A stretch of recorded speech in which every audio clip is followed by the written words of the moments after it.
ओम गण गणपते नमः। अपने इष्टदेव, गुरुजन, अपने मित्रजन और शुभेच्छुओं को नमन करते हुए वरुण एस्ट्रो सेंटर पे आपका स्वागत है। हम दैनिक पंचांग लेकर आए हैं। इसकी प्रस्तुति हम बराबर करते आए हैं पिछले दिनों से, और आपके सुझाव के अनुसार इसमें कुछ न कुछ बराबर नयापन ला रहे हैं और पंचांग को बेहतर प्रस्तुति करने के लिए हम कृत संकल्प हैं। तो चलिए, पंचांग में क्या क्या आज की प्रस्तुति है यह आपके से परिचय करा दें। तो सबसे पहले पंचांग के पांचों अंग जो होते हैं उनके बारे में पहली प्रस्तुति होगी है। दूसरी प्रस्तुति मुहूर्त, शुभ और अशुभ मुहूर्त से संबंधित है। तीसरी प्रस्तुति हमारी ग्रहों के गोचर की स्थिति है कि आज विभिन्न ग्रह कहाँ पर गोचर कर रहे हैं, किस नक्षत्र में हैं, उनका सार क्या है, आदि आदि।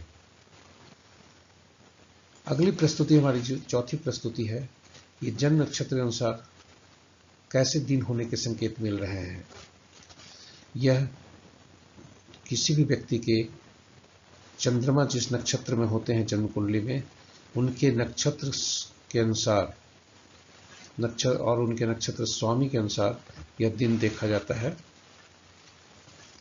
तो जो संकेत मिल रहे हैं, जिसे तारा बल भी बोलते हैं, वह यह प्रस्तुति है। अगली प्रस्तुति हमारी चौघड़िया ज्योतिष पर है।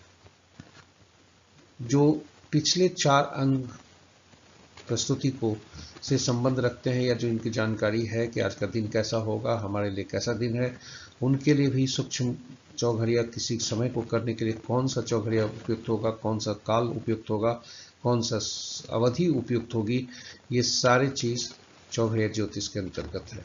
किंतु चौघड़िया ज्योतिष उसके लिए भी उपयोगी है जिनके पास अपना जन्म विवरण नहीं है, जन्म नक्षत्र नहीं है, तो वे नहीं देख सकते कि मेरा जन्म नक्षत्र कौन सा है, जन्म कुंडली नहीं बना है, तो ऐसी स्थिति में भी चौघड़िया ज्योतिष उपयोगी होता है।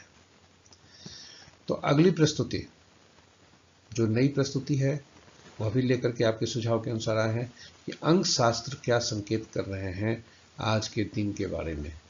यह आपके मूलांक से संबंधित है, जो कि जन्म तारीख के अंकों को जोड़कर एकल अंक बनाकर 1 से 9 तक ताकि आए, उसके अनुसार कैसे दिन रहने के संकेत हैं। तो ये हमारी प्रस्तुति है। मेरा प्रयास है कि सही डेटा के साथ आपके पास यह प्रस्तुत रहे, और बराबर प्रयास रह रहा है कि इसमें कुछ नयापन रहे, और आपका सुझाव इसमें बहुत कारगर होता है, बहुत काम कर रहा है। हम आपके सुझाव बराबर मिल रहे हैं, इसके लिए हम आपके आभारी हैं। आप हमारे वीडियो को सुन रहे हैं, यह भी हमारे लिए गर्व की बात है, और इसलिए आपसे मेरा मनोबल बढ़ रहा है, और इसके कारण हम कुछ नया छोटा छोटा वीडियो लाने का प्रयास कर रहे हैं जो आपके लिए और उपयोगी हो सकता है। तो अंत में मैं यही कहता हूँ कि आपका मेरा वीडियो आपको मिलते रहे, इसके लिए आप सब्सक्राइब बटन दबाना न भूलें। ये आपके मित्रजन, परिजन और शुभेच्छु इनका लाभ से वो भी लाभान्वित हो सके इस प्रस्तुति से, इसके लिए उन्हें शेयर भी करें YouTube के लिंक को, और हमारे YouTube को लाइक करना न भूलें, जिससे कि हम थोड़ा मनोबल बढ़े, हमको शक्ति मिले, और हम इसमें और प्रस्तुति कर सकें, नया वीडियो ला सकें। तो इन्हीं शब्दों के साथ हम देर न करते हुए अपने प्रस्तुति पर चलते हैं। अंत में भी यह बता देना चाहते हैं कि डेटा जो भी है वह दृक पंचांग से लिया गया है स्थानीय पटना के समय के अनुसार। जन्म कुंडली सुबह 5 बजे का होता है और छवि जो है जहां भी है वह हमारे गूगल से लिया गया है। तो चलते हैं हम अपनी प्रस्तुति की ओर। 3 फरवरी का पंचांग आपके समक्ष। सूर्योदय 6:32 पर, सूर्यास्त 5:35 पर, दिशा सोल पूरब।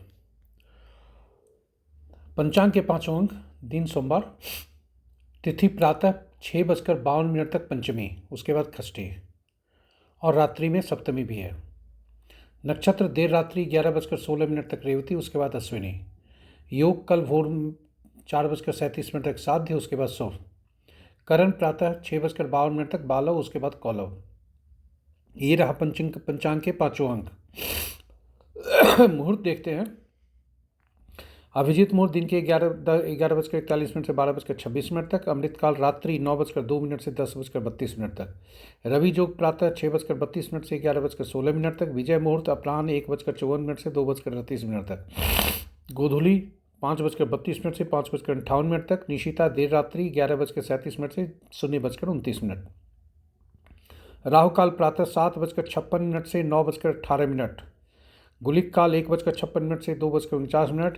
यमगंड दिन में 10:41 से 12:03। वर्ज्य 12:04 से 1:34 तक। गंडमूल प्रातः 6:32 से 6:31 तक। पंचक प्रातः 6:32 से दिन के 11:16 तक। ये रहे मुहूर्त। इस प्रकार अगर कहें तो बसंत पंचमी का आज जरूर कुछ लोग कल भी मनाए हैं, कुछ लोग आज मनाएंगे। तो पंचमी 6:52 तक ही है और राहु काल प्रातः 7:55 से 9:18 तक है। तो सलाह यही है कि जो भी यदि पूजा करनी है तो कम से कम उदया तिथि से जो पंचमी मानते हैं उनके लिए सलाह यही है कि 7:55 के पहले पूजा कर लें तो बेहतर होगा। रहा अब ग्रहों के चाल को, तो सूर्यदेव अपनी उसी राशि में है और यदि कहा जाए तो बृहस्पति, बुध और चंद्र का आपस में नक्षत्र परिवर्तन है और राशि में बृहस्पति और शुक्र का आपस में राशि परिवर्तन है, क्योंकि बृहस्पति वृषभ राशि में है और शुक्रदेव मीन राशि में है। तो मित्र के अगर ग्रहों की स्थिति राशि के अनुसार देखें तो मित्र राशि में कोई ग्रह नहीं है, शत्रु राशि में 3 ग्रह हैं, सम राशि में 5 ग्रह हैं, स्व राशि में 1 ग्रह है। सबसे ज़्यादा ग्रह शनि, बृहस्पति तथा बुध के राशि में है।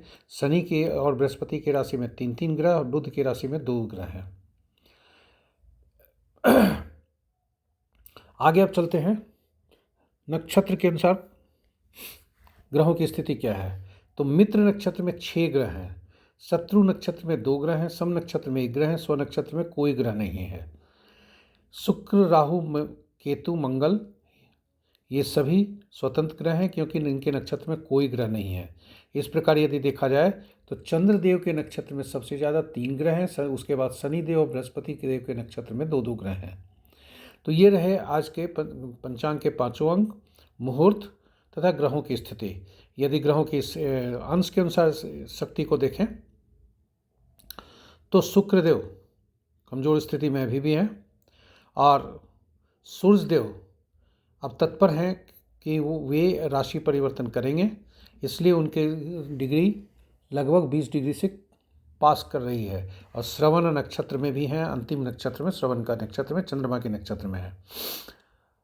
तो वे जो है थोड़ा बुढ़ापा की ओर अग्रसर हो रहे हैं। मंगल देव बुढ़ापा में ही हैं और शनिदेव बुढ़ापा में ही हैं, वहीं शुक्रदेव बाल्यावस्था में हैं, इसलिए ये सभी कम फलदायी हैं। तो आपको अब ले चलते हैं जन्म नक्षत्र के अनुसार आज कैसा दिन रहने की संभावना है। नक्षत्र के अनुसार आज कैसा दिन रहने की संभावना है यह जन्म नक्षत्र से देखते हैं, यानी जन्म पत्रिका में चंद्रमा जिस नक्षत्र में होते हैं उनके नक्षत्र स्वामी के अनुसार देखते हैं। कुल 27 नक्षत्र हैं और 9 ग्रह। इस प्रकार सभी ग्रहों को 3-3 नक्षत्रों का स्वामित्व मिला हुआ है। और जन्म नक्षत्र हमेशा थोड़ा कष्टदायी होते हैं। बाकी जन्म नक्षत्र से दूसरा, चौथा, छठा, आठवां, नवां शुभ फलदायी होते हैं। वहीं जन्म नक्षत्र से तीसरा, पाँचवां तथा सातवां ये कष्टदायी होते हैं, थोड़ा अशुभता लाते हैं।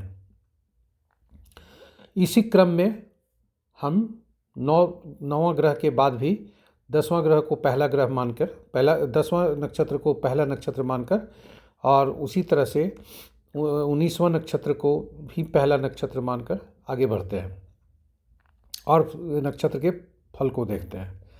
तो अब ये रहा। अब चलते हैं, चूँकि 11:16 पर चंद्रमा नक्षत्र परिवर्तन करेंगे, तो तब तक रेवती नक्षत्र में रहेंगे। तो रेवती नक्षत्र के अनुसार जिन जातकों का जन्म मतलब 11:16 तक आज रात्रि का, जिन जातकों का ऐसे जन्म नक्षत्र में जन्म हुआ है जिनके स्वामी केतु, शुक्र, चंद्र, राहु, शनि बनते हों, उनके लिए शुभता के संकेत है। वहीं जिन जातकों के नक्षत्र स्वामी सूर्य, मंगल तथा बृहस्पति बनते हों, उन्हें थोड़ा सावधान रहने की जरूरत है, कुछ ऐसे संकेत मिल रहे हैं। वहीं बुध जिनके नक्षत्र स्वामी बनते हैं, उनके लिए दिन सामान्य रहने के संकेत है। वहीं देर रात्रि 11:16 के पश्चात और कल दिन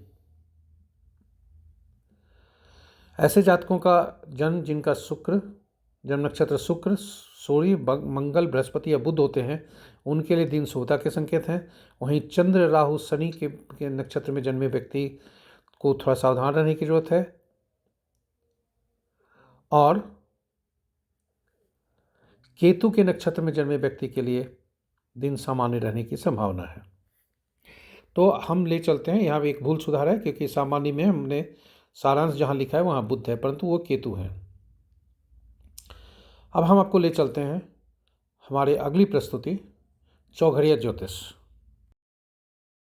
चौघड़िया ज्योतिष में आपको ले जाने के पहले थोड़ा संक्षिप्त परिचय चौघड़िया ज्योतिष पर और इसकी उपयोगिता पर। हम विभिन्न कार्य के लिए मुहूर्त देखते हैं।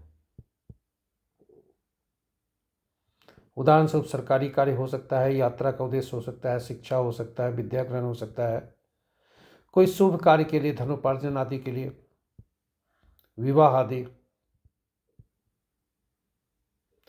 अपने दुश्मन को परास्त करने के लिए आदि आदि। तो इस प्रकार सभी कार्यों के लिए अलग अलग ग्रहों से उनका संबंध जोड़ा जाता है और जोड़ा गया है। और हम सप्ताह में 7 दिन होते हैं, 7 दिन के स्वामी अलग अलग ग्रह हैं। उदाहरण स्वरूप रविवार के लिए सूर्यदेव, सोमवार के लिए चंद्रदेव, मंगलवार के लिए मंगलदेव। इसी क्रम में 7वां दिन हम शनिवार को पहुंचते हैं, शनिदेव। किंतु अब प्रश्न उठता है कि चौघड़िया में जो समय होता है, जो काल होता है, वह कैसे बांटा जाता है। तो विभिन्न कालों को की अवधि को विभिन्न चौघड़िया से उसको दर्शाया जाता है और हर चौघड़िया के लिए अलग अलग वार के स्वामी उनसे संबद्ध होते हैं। दिन सूर्योदय से सूर्यास्त तक 8 चौघड़िया होता है और रात्रि सूर्यास्त से सूर्योदय तक 8 चौघड़िया, किंतु दिन तो 7 ही है। तो इसलिए उसमें जो आरंभ का चौघड़िया होता है, चाहे दिन का या रात्रि का, वही दिन या रात्रि का के अंतिम का चौघड़िया वही होता है। इस प्रकार अगर कहा जाए कि हर चौघड़िया किसी न किसी कार्य के लिए उपयुक्त होता है और हम नक्षत्र के अनुसार अगर देख लिए कि दिन शुभ है, तो चौघड़िया को जब अपने काम के लिए उस समय को अगर यदि प्रयोग में लाते हैं तो शुभता बढ़ जाती है। वहीं दिन अगर हमारा आज अच्छा संकेत नहीं मिल रहा है तो अशुभ चौघड़िया में हम थोड़ा सावधानी ज़्यादा रखेंगे।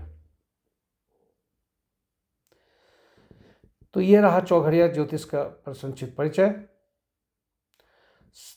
दिन के चौघड़िया पर कभी कभी ऐसा भी होता है कि कुछ अधिव्याप्त स्थिति होती है और वह व्याप्त स्थिति वार वेला काल वेला आदि से ग्रसित जब भी होता है कोई चौघड़िया तो उस चौघड़िया को उपयोग में नहीं लाने की सलाह दी जाती है।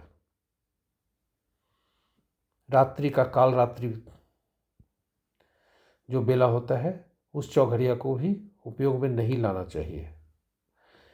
तो ये छोटी सी संक्षिप्त परिचय चौघड़िया ज्योतिष पर। अब हम आपको ले चलते हैं चौघड़िया ज्योतिष का मुख्य प्रस्तुति पर।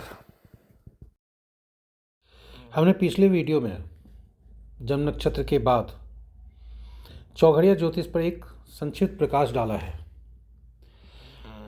जिसमें हमने यह बताया है कि विभिन्न कार्यों को करने के लिए चौघड़िया ज्योतिष के अंतर्गत विभिन्न ग्रह को अधिकृत किए गए हैं। उदाहरण स्वरूप सरकारी कार्यों के लिए सूर्य हैं, दुश्मनों से मुकाबला करने के लिए मंगल है, ज्ञान विद्या प्राप्ति के लिए बुध है, आदि आदि।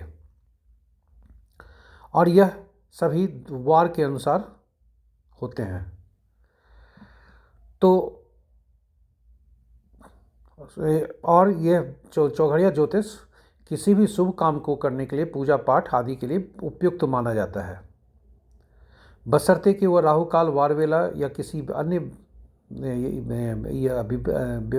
व्याप्त स्थिति में नहीं हो, अशुभता नहीं हो। तो चलते हैं चौघड़िया ज्योतिष की ओर। चूँकि दिन सोमवार है, चंद्रमा का दिन है, इसलिए दिन सर्वोत्तम है, अमृत से शुरू होता है जो सर्वोत्तम फल देता है। उसके बाद कालहानि, शुभ, रोग, उद्वेग, चर, लाभ और पुनः चूँकि साथ ही चौघड़िया दिन वार होते हैं इसलिए आठवां चौघड़िया अमृत वह दोबारा आता है। रात्रि के चौघड़िया में भी वही बात है, चर से शुरू हो रहा है और चर से समाप्त हो रहा है। अब बसंत पंचमी पर थोड़ा सा इसमें यही भी बताएंगे कि चूँकि काल रात्रि का चौघड़िया राहु काल से ग्रसित है और लाभ का चौघड़िया वार वेला से ग्रसित है। आज बहुत से लोग बसंत पंचमी का त्यौहार मना रहे हैं। बसंत पंचमी 6:57 तक पंचमी है, इसलिए और अमृत काल सर्वोत्तम फलदायी 6:32 पर है से शुरू हो रहा है और 7:55 तक चलता है। उसके बाद काल बेला शुरू होता है, वह भी राहु काल से ग्रसित है और विद्या लाभ वाला जो चौघड़िया है वह चौघड़िया लाभ चौघड़िया है, वह वार वेला से ग्रसित है, वह भी 2:45 से है, 2:49 से है। इसलिए सलाह यही होगा बेहतर कि 6:32 से 7:55 तक जो भी लोग आज उदय तिथि के अनुसार वसंत पंचमी का त्यौहार मना रहे हैं सरस्वती पूजा का, तो 6:32 से 7:55 तक पूजा कर लें तो शुभ फलदायी हो सकता है, ऐसा मुझे लगता है। तो इन्हीं तथ्यों के साथ हम आपको ले चलते हैं अंक शास्त्र के अनुसार कैसा दिन रहने की संभावना है। तो चलिए अंक शास्त्र को देखते हैं। अंक शास्त्र के अनुसार, अंक ज्योतिष के अनुसार आज 3 फरवरी के बारे में कैसा दिन रहने के संकेत हैं। यह जन्म मूलांक से और दिन के भाग्यांक से देखा जाता है। 3 फरवरी 2025 को यदि पूरा जोड़ते हैं तो 3 2 5 और 2 2 4 5 4 9 14 होता है, जिसका पुनः एकल अंक 5 होता है। 5 चूंकि बुध का अंक है और बुध बैलेंस करते हैं, इसलिए ये सभी ग्रहों से अच्छे तालमेल रखते हैं। ये बीच का भी अंक है, इसलिए सभी मूलांक वालों के लिए आज का दिन अच्छे होने के संकेत हैं। मूलांक 1 जिनका जन्म तिथि 1-10-19-28 को हुआ है, उनका सूर्यदेव रूलिंग प्लैनेट होते हैं, शासक ग्रह होते हैं। चंद्रदेव शासक ग्रह बनते हैं 2 के मूलांक वाले के, जिनका जन्म तिथि 2-11-20-29 को है। वहीं बृहस्पति देव 3 मूलांक वाले को का जन्म के शासक ग्रह हैं, जिनका जन्म तिथि 3-12-21-30 होता है। वहीं 4-13-22-31 तारीख को जन्मे व्यक्ति के लिए 4 मूलांक है और राहु देव शासक ग्रह है। 5 मूलांक वाले के लिए बुधदेव शासक ग्रह बन के आते हैं, जिनका जन्म तिथि 5-14-23 है। वहीं 6-15-24 तारीख को जन्मे व्यक्ति के लिए केतु शुक्रदेव शासक ग्रह हैं और उनका क्योंकि उनका मूलांक 6 है। 7-16-25 तारीख को जन्मे व्यक्ति के लिए केतुदेव शासक ग्रह हैं और उनका मूलांक 7 होता है। शनिदेव शासक ग्रह बनते हैं 8 मूलांक वालों का, जिनका जन्म तिथि 8-17-26 होता है। वहीं 9 मूलांक वाले जिनका जन्म तिथि 9-18-27 हो है, उनके शासक ग्रह मंगल देव होते हैं। तो ये सभी बुध देव के साथ अच्छे संबंध होते हैं, इसलिए इनको कहा भी गया है कि अंकशास्त्र में इन्हें जुआ ग्रह कहा जाता है, बुध देव को। तो ये जुआ ग्रह हैं, स्वाभाविक है कि सभी ग्रहों से इनके अच्छे संबंध हैं। तो आज के दिन सभी मूलांक वालों के लिए अच्छे दिन होने के संकेत हैं। दिन भी सोमवार है। आज बसंत पंचमी का त्यौहार भी है, तो ये बसंत पंचमी की हार्दिक शुभकामनाओं के साथ माँ शारदे आप सबको अपनी असीम कृपा की वर्षा करते रहें। इन्हीं शब्दों के साथ दिन शुभ हो एक कामना करते हुए हम आपसे विदा लेते हैं। तो अगली प्रस्तुति तक धन्यवाद। आप अंत में आप हम इसे सब्सक्राइब करना, शेयर करना और लाइक बटन दबाना ये नहीं भूलेंगे, ये हमारी उम्मीद है। और अंत में आपका सुझाव अपेक्षित है। धन्यवाद।